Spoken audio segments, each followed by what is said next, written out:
లేదు. అసలు ప్రజల ప్రజల సమస్యలు తెలుసుకోవడానికి కౌన్సిల్ పెట్టిర్రు.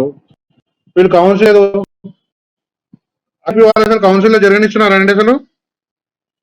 మేయర్ గారు మాట్లాడారు లాస్ట్ టైం కూడా. మేయర్ గారు మాట్లాడే స్టార్ట్ చేయాలని మేయర్ ని పోడియం మొత్తం చుట్టుముట్టారు.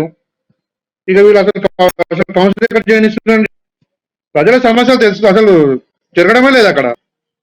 ఎప్పుడో 3 నెలలకు ఒకసారి మన కౌన్సిల్ ఉంటుంది.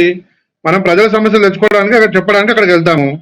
అక్కడ ప్రజల సమస్యలు తెలియనిస్తలేరు మీరు.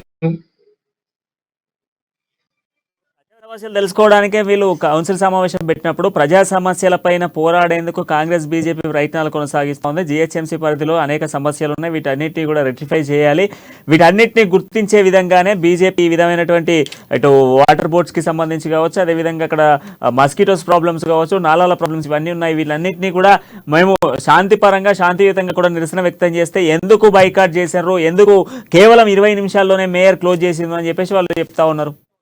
శాంతియుతంగా మీకు అక్కడ వీడియోస్ తెలుస్తుంది అండి. శాంతియుతంగా ఉంది అక్కడ. శాంతియుత వాతావరణం ఉన్నది అక్కడ. మీకు వీడియోస్ సార్ ఒక లేడీ మేయర్ అంతమంది ఆమె మీద ఒకటేసారి దూసుకెళ్తే ఎలా ఉంటుందండి. నాకు ఒకరు కూర్చొని వాళ్ళ తరఫున వాళ్ళ ఫ్లోర్ లీడర్ ఉంటారు, తనని మాట్లాడమని చెప్పమనాలి. సమస్య ఏముందో చెప్పాలి. అతను ఎక్కడ ప్రాబ్లమ్స్ ఉన్నాయి ఎక్కడున్నా చెప్తారు, మాట్లాడతారు. దానికి సమాధానం చెప్పకపోతే అప్పుడు అడగాలి. చెప్పే టైం ఇవ్వరు. అందరు ఒకటేసారి 40 మంది ఉన్నారే, 40 మంది ముడతారు. అక్కడ ఏ సమస్య కూడా మాట్లాడనివ్వరు. లాస్ట్ టైం కూడా చూసాం కదా. ఖాళీ వాళ్ళు ఒకటే అనుకుని వస్తున్నారండి. ఏం లేదు. కౌన్సిల్ జరగనీయద్దు అంతే.